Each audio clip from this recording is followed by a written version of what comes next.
Saw this headline last week. The creator of the 4% withdrawal rule for retirement says cut your spending now.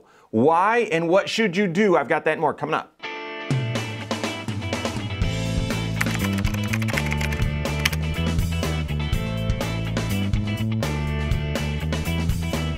My name is Mike Bernard. I'm the host of the Wise Money Show. I'm also one of the certified financial planners right here at Korhorn Financial Group. Make sure you hit that subscribe button, turn on notifications, and smash that thumbs up button. All right, so the 4% rule. You've all heard about it. We've done some videos in the past how we've shared, listen, watch out, I don't think it applies anymore.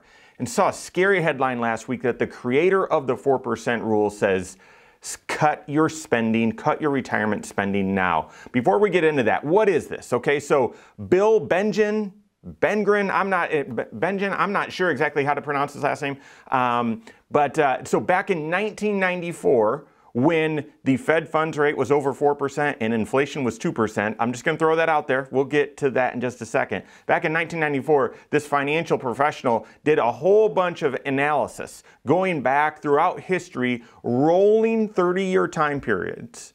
And in that research, in that math, said, well, between a 55% large cap stock portfolio and 45% intermediate bond portfolio, that's it. So just if that's what you held, okay, during these rolling 30-year time periods, how much could you withdraw from your investments sustainably so that you wouldn't run out of money too quickly and that your money could last that 30 years, okay? So assuming, all sorts of different, or basically covering all sorts of economic circumstances during those rolling 30 years as he was kind of doing this analysis, he came up with the math that said a 4% withdrawal rate is sustainable. So the year you retire, you withdraw 4% of your assets, and then you increase that 4% by inflation each year after that. Okay, so if inflation is 2%, then it's 4% plus the a 2% inflation on top of that, blah blah blah. Okay, so it continues to grow from there. But your first year, in order to get the dollars to last for 30, you withdraw 4%. Well, check out this article here ran last week from the Wall Street Journal that says the creator, so Bill, says retirees need to cut their spending now. In fact, he's retired now and says that's what he's planning on doing, okay? He said that, and again, that's why I'm giving you the context of how he came up with this 4% rule, that the 4% rule was based on all sorts of historical data, 30-year rolling time periods going all throughout, I think the previous 80 years or something like that. Long time period, okay? And he's saying right now, there's no precedence for what we're going through right now, for what retirees are going through right now, where you've got interest rates at rock bottom and you've got inflation the highest we've seen in 40 years. There wasn't a time period, is what he's saying. There wasn't a time period in those 30-year rolling analysis, the historical perspective that he used to calculate the 4% rule. There wasn't a time period that is consistent with today or mimics or is similar to what we're experiencing today, where if you're a lower risk investor and you've got more of your dollars, okay, so in his example, 45% in intermediate term bonds, that the interest rate was as low as it is today with inflation being as high as it is today. There's never a time period for that. So he said, listen, there's no historical context, therefore cut your spending now. However, he does offer some good news, okay? So let's share what that is. In the original analysis, he did 55% large cap stocks, 45% intermediate term bonds. That was the allocation, okay? Shortly after that, he reran the numbers with a more robust and fully diversified portfolio, one including international stocks, and I'm mentioning that one first because it's been, it's underperformed significantly over the past 10 years or so, but when you include that in the historical analysis, international stocks, but also small cap stocks, which outperform large cap stocks significantly over long periods of time. That's at least what history has shown. Mid cap stocks, which have done the same. When you've got a more diversified mix of bonds as well. When you've got a diversified mix of investments, the 4% rule wasn't 4%. People continued to say it, but it actually, the math then said a 4.7%, which you might say, well, that's just rounding. It makes a big difference. Makes a big difference over your lifetime. So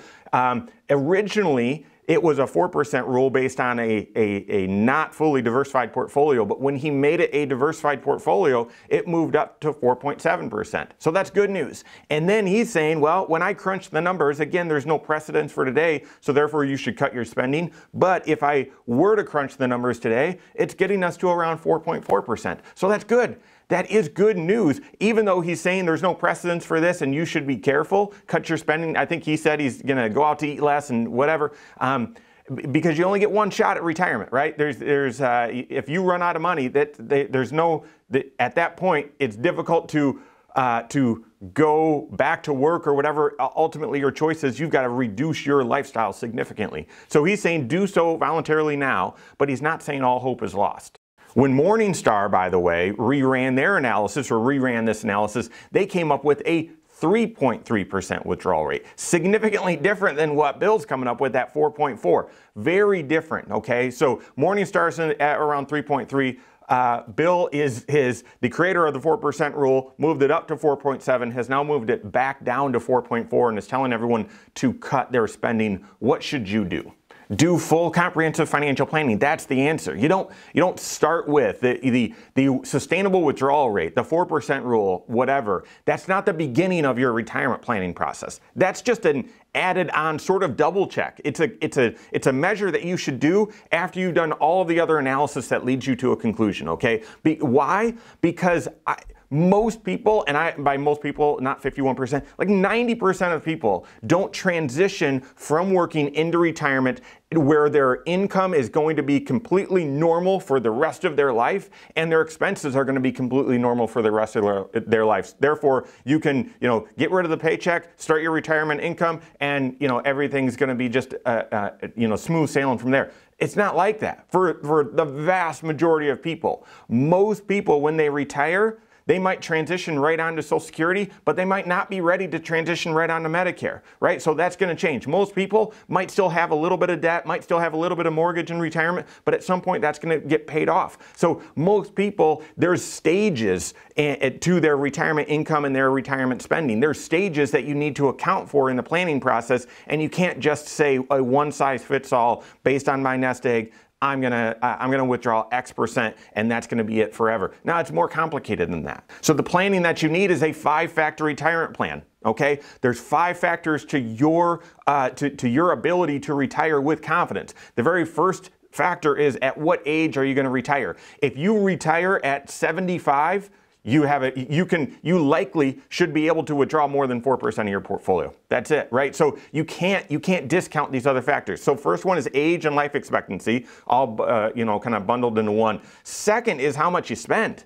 Right? So what is your lifestyle? Do you have debt? What are you doing for health insurance? Do you plan on taking big trips or those sorts of things? So figuring out how much your actual spending is, then figure out what your income sources are, okay? The fourth is how much nest egg, how much savings do you have saved up? And then fifth, how much risk are you willing to take? Because here again, 4% rule, that sounds great, but if you're someone that says, I don't want to take any investment risk at all, I want to be completely out of the stock market, then a 4% rule is not going to work, okay? If you're someone that says, I'm very comfortable taking risk, and I would be careful about that, done some videos on it, but if you're very comfortable taking risk in retirement and you still have an 80-20 mix going into retirement, maybe you can take more than a 4% withdrawal rate, okay? So you got to start with a 5-factor retirement plan.